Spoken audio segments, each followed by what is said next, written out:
So, Uncle, one more question I had was, how were your days at Harvard? Because many of us dream to go to Harvard Business School. It's a dream for many, my own personal dream. So, how were your days there? Yeah, so look, I did the Senior Executive Leadership Program course from Harvard Business School. So Harvard has a lot of executive programs. These are for people who are working and probably at the mid stage of their career.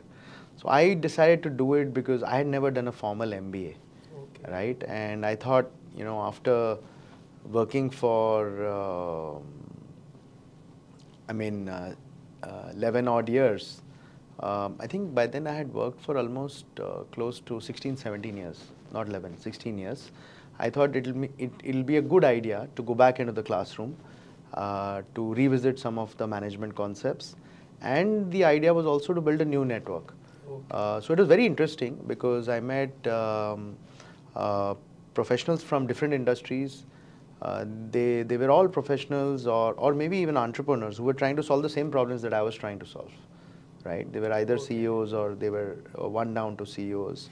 So it was a very interesting journey because what Harvard does is that you have a batch of 80 people, and it is a one-year journey, right? So your one-year journey, 4 modules. So you have a batch of 80 people, and within that they create living groups. So there are 8 people in a living group. They live very closely to each other, so you become friends. So I think for me the best part was obviously the content was outstanding. I mean, it was a case study methodology which Harvard is renowned for. But other than that, it gave a feeling of going back to college, making new friends, and learning was obviously at the core, but also a lot of fun. And some of these people have actually become friends for life. So it gave me an opportunity to build a new network actually. Many of us nowadays just want to finish with our studies and just go to work. But what motivated you to go study or learn more in the mid stage of your career? What was the drive?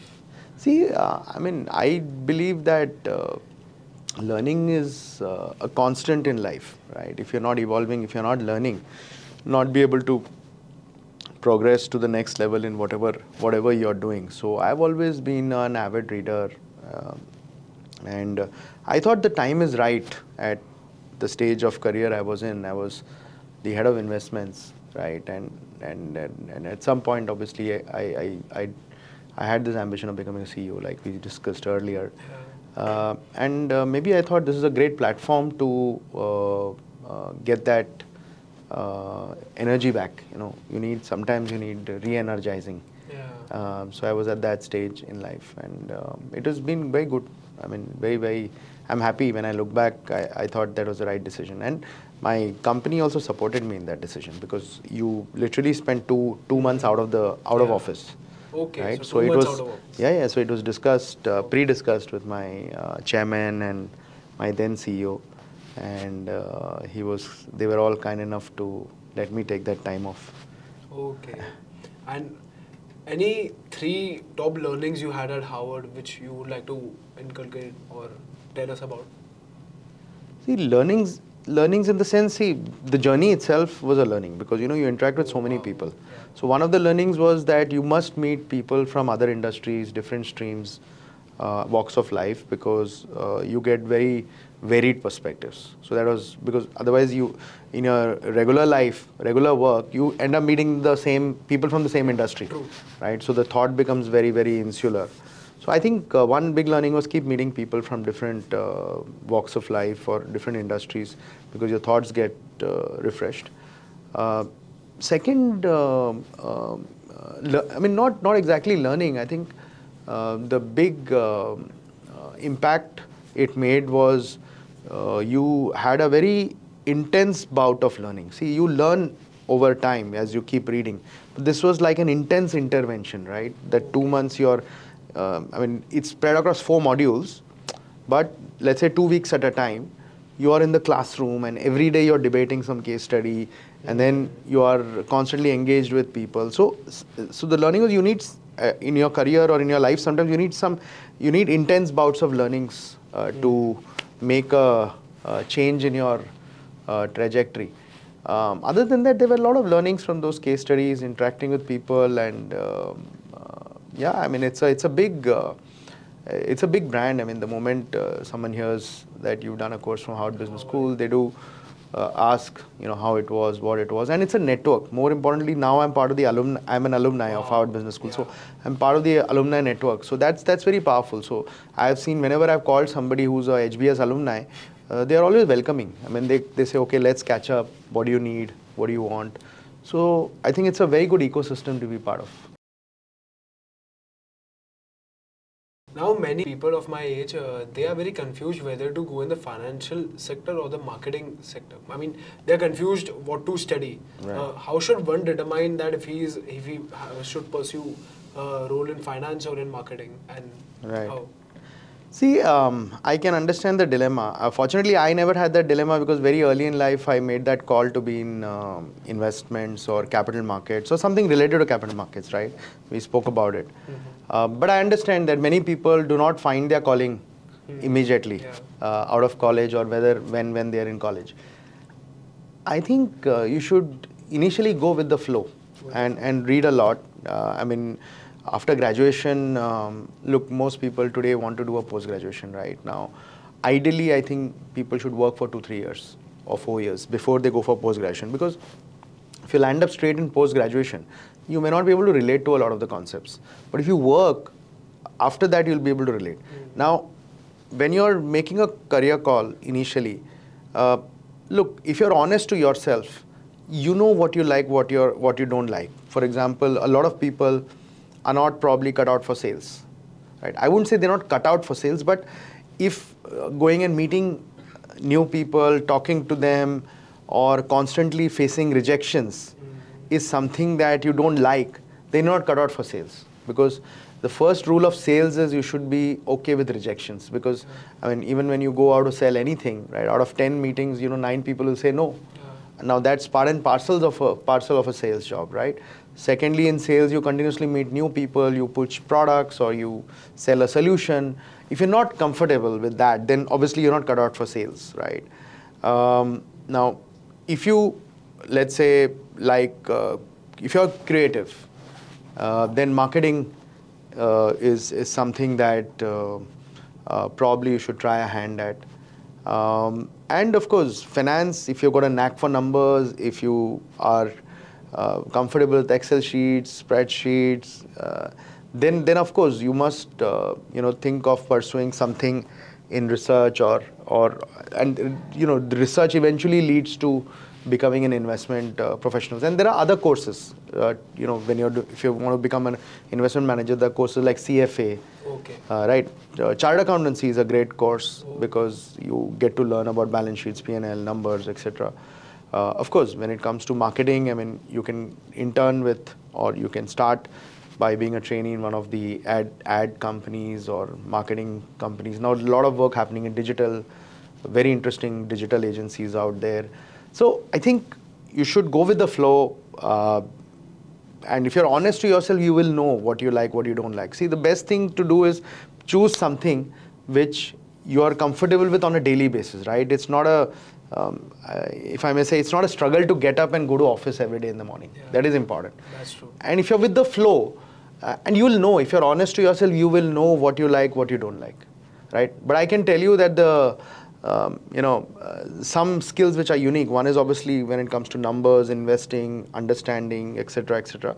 But selling is a very, very, very powerful skill to have.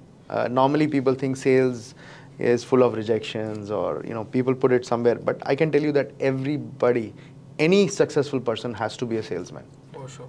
Because selling is a very essential skill. If you know how to sell something, I can tell you you're set for life. And there's also one conception in my college. I don't know if it's true or not. Maybe you can clear this out. सब बोलते हैं कि job खाली finance वालों को मिलती है, marketing वालों को नहीं मिलती. Is that true? Not at all, yaar. Ultimately, see, this finance wala, marketing wala kya hota hai? Matlab, today, what do you think I am? I mean, I'm a CEO, but ultimately, I'm selling. I'm selling my products. I'm selling my services. I'm selling my solutions. I'm constantly selling to clients, to prospective candidates, right? So you tell me, I mean, am I a sales guy or a marketing guy or an investment guy, right? Ultimately, देखो आप मतलब you can make the best products in the world, but अगर आपको बेचना नहीं आता है तो उसका कोई फायदा नहीं है. Steve Jobs was the ultimate sales guy, Yeah. right? In Apple, every launch of an iPhone was, people used to look forward to it, right? And Tim Cook is now following on his footsteps. So Steve Jobs was definitely a great design guy, and he made a great product. But according to me, at the core, he was a phenomenal salesman. If you see the ads of Apple, the design, the marketing content, so ऐसा नहीं होता है कि finance वाला या marketing वाला या sales वाला. See, ultimately you have to find your calling, right? If you're good at something, I can tell you the world will chase you, Yeah. right? So that's how I look at it, and go with the flow initially, right? You in the first few years of your career, don't worry. I mean, you will probably stumble. It's okay. Move on, and then you'll find your calling at some point, right? And then you work hard on it. You put everything into it, and then at some point you may want to do your post graduation, because all of you are doing 100%. graduation right now. But work and then figure it out is my view. So you suggest all of us who are in my age in business schools or in whatever courses Yes. they're doing, we should first complete a graduation, work for 2 years, Right. then go for MBA. Yes. That would be the ideal. 2 years or 3 years or 4 years. Some people also have aspiration of going overseas. Yeah. And if you go overseas for a post-graduation, most courses require you to have an experience. The reason they require you to have an experience is because you suddenly land up in college, and the concepts that they teach, you won't be able to relate to it. Yeah. That is the challenge. And yeah, I mean, see, even during graduation nowadays, I think most people intern as well Yeah. in the second year, third year. So when you're doing internship, go and intern with different firms and figure out how things work. If you're curious, if you ask questions, you'll find your calling. That's true. Yeah. That's right. We were speaking about courses like CFA, CA. Yes. What are some of the suggested courses? Also, another question that adds on to it is, what are some of the roles in the wealth and financial sectors? So that's a very good question, Ahan. I mean, look, obviously the largest team I have is the sales team. When I say sales team, in our case is the relationship managers. They are the people who manage customer portfolios. But like I said, to manage the portfolios, you have to first go and sell your service, and you have to onboard a customer, right? So that's the largest team. And in our case, because we manage large clients, affluent, ultra HNI, so we only recruit experienced people. We recruit minimum 10 years experience in managing. But there are other wealth management firms like banks or smaller boutiques where they recruit sometimes straight out of college. We also recruit out of college for certain roles. But there are people who recruit straight out of college. So one is the wealth management role. Now for that, an MBA definitely helps getting perspective. Second, you can do courses like CFP, which is a financial planning course, to understand how portfolios are constructed. And then if you want to do further specialization, then a CFA comes handy. Within CFA, you have level 1, level 2, level 3, right? So a wealth manager, I mean, an MBA is good enough. You need to have a knack of selling. You need to you need to be comfortable with numbers. And like I said, these are some of the courses that you could look at. Other than that, then there is a research and product function. There definitely CFA is a big plus point. If you've done an MBA finance also, it helps. Or if you're a chartered accountant, it helps. Because there you're spending a lot of time on numbers, evaluating different asset classes or products or investment opportunities, right? And you could also become a fund manager. Nowadays, even wealth firms have asset management solutions. So CFA definitely is a big plus there. CFA? CFA, Chartered Financial Analyst.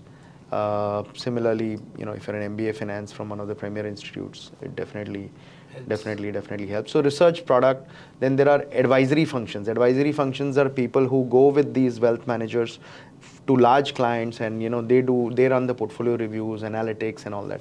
Again, there you need a combination of selling skills and investment skills. So again, CFA, MBA finance, these two are definitely added advantages. If you're a CA, it definitely helps.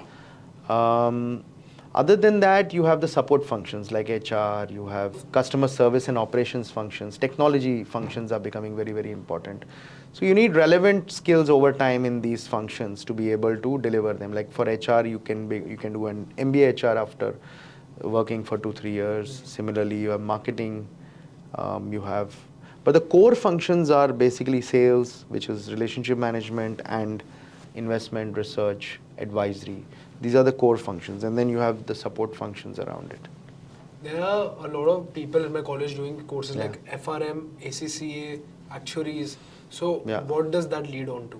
What is that? So those are very highly specialized functions. Actuarial courses are more for insurance industry, because at the end of the day, you need an actuary in an insurance company to tell you how the premiums are to be written, so on and so forth. So it's a highly statistical kind of role. So you need to be extremely comfortable with numbers there. And you need to be extremely comfortable with large computations, so on and so forth.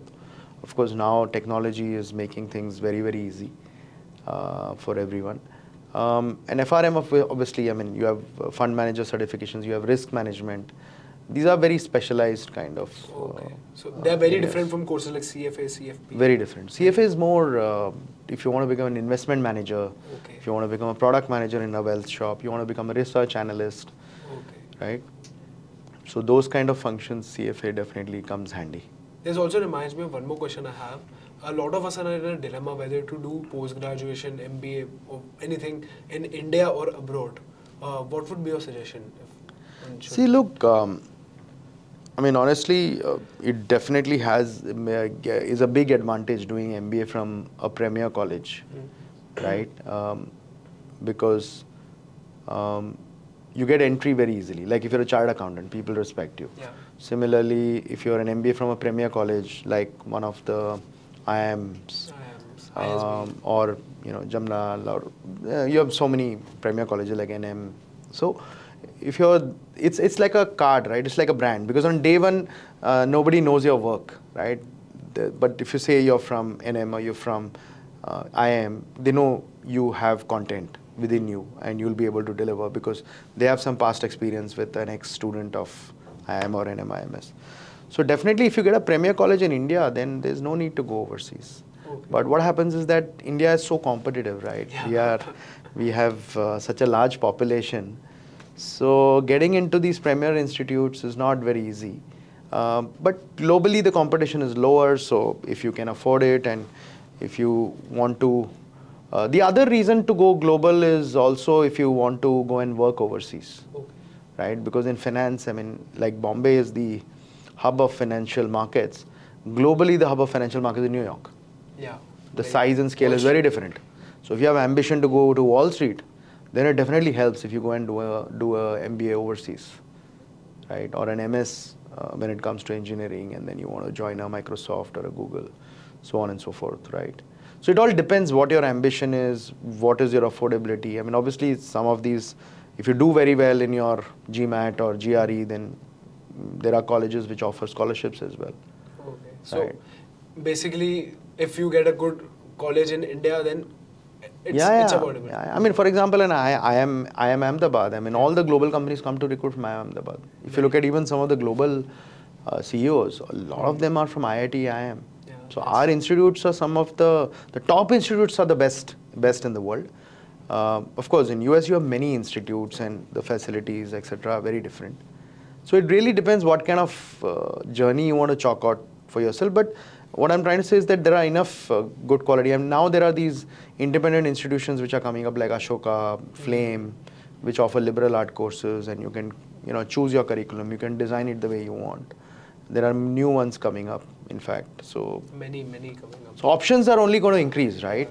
And let me also say that the next decade, I mean, according to all of us, belongs to India. Yeah. So even if you do something overseas, you may still want to come back to India because this is where all the action is going to be. That was actually going to be my next question. Yeah. What are your views on people of my generation? What would your suggestion be who want to go abroad, settle America, UK, and they think that India is an underdeveloped country or whatever? I mean, I don't Yeah. believe in that. I don't agree Yeah. on that. But any Yeah. viewpoint would you like to guide them on? See, I think it's changed a lot. I mean, honestly, when I was growing up, right, and you rewind back to my parents, right, I think India was coming from an era of scarcity. I mean, to be honest, when I was growing up, even going out was a luxury.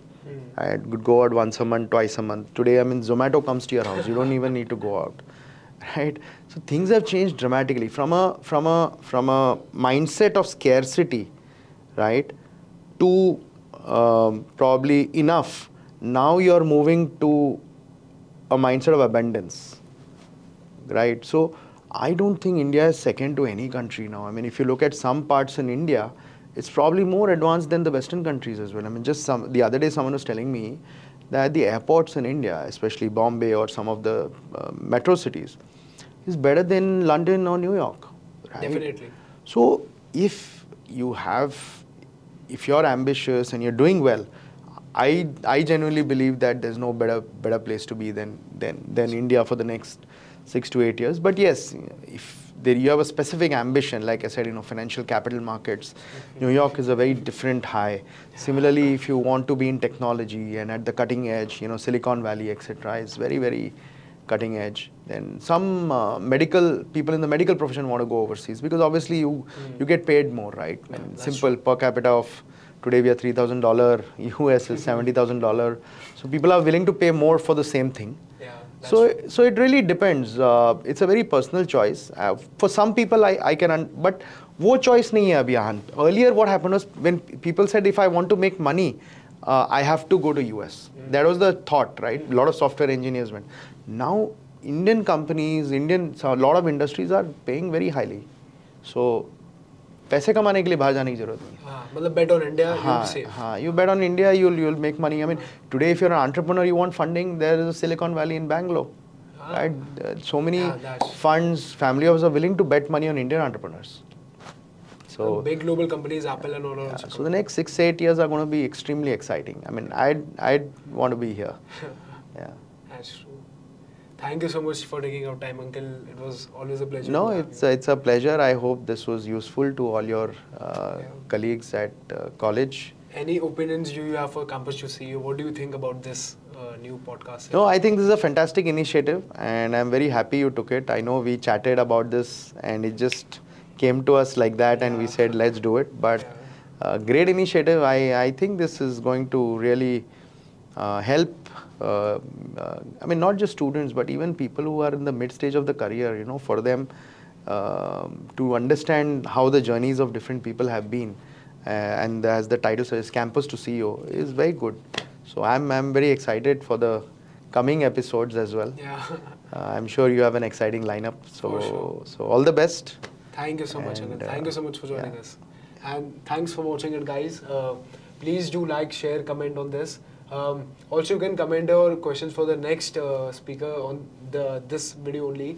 And the best 3-4 questions will be given a surprise prize from our side. Thank you so much for joining. Hope you like the session. See you soon.